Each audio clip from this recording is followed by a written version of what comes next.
making a record, but that was the way that we just wanted to do it at that particular point in time.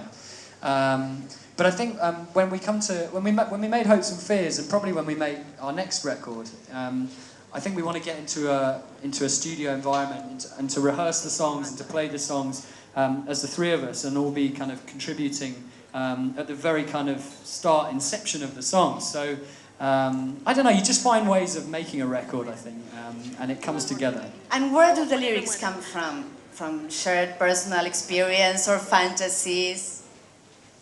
I think a lot of them come from shared personal experience. You know, as Tom said, we've known each other all our lives, so you know, so many of the songs are about things that really mean something to all of us. You know, and on Under the Iron Sea, several of the songs are even about the three of us and our friendship. So, you know, it's you know, I think what we try to do whenever we make music is try and say something that really means a lot to all three of us. You know, and if it, because you have to really feel that, I think, as a band. And like Tom was saying, you know, that's something that we really want to, you know, cherish and maintain going forward. So, yeah, you know, it's sometimes lyrics can be hard to write, and sometimes they just come flowing out. But you know, it's best when it's something that really matters to all three of us.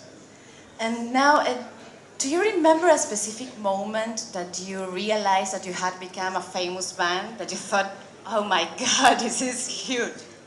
Well, I think we released Hopes and Fears in the UK, and shortly after that we released the same album in America.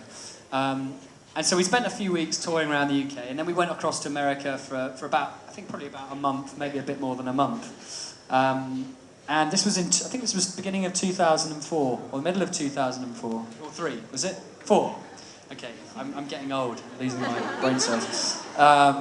And so we came back from America, and we literally got off the plane, and we got on our tour bus, and we travelled to the Glastonbury Festival, which is this incredibly famous festival in the UK, which all the bands dream of playing at, and you know, being successful at, you know. And at that point, we didn't really know that we were successful or famous or anything like that in the UK, because we'd been away ever since our album came out there. But we got off the bus. We went backstage, we warmed up, and we turned out on the stage, and suddenly there were 30,000 people in a field who were singing our songs and just looking at us with this kind of passion and intensity that we'd never seen before. And I think that was the point at which we thought, hang on, you know, we might actually make a living out of doing this. And it was a great feeling to feel that for the first time after years and years of struggling to get somewhere and never having that reaction from people. And as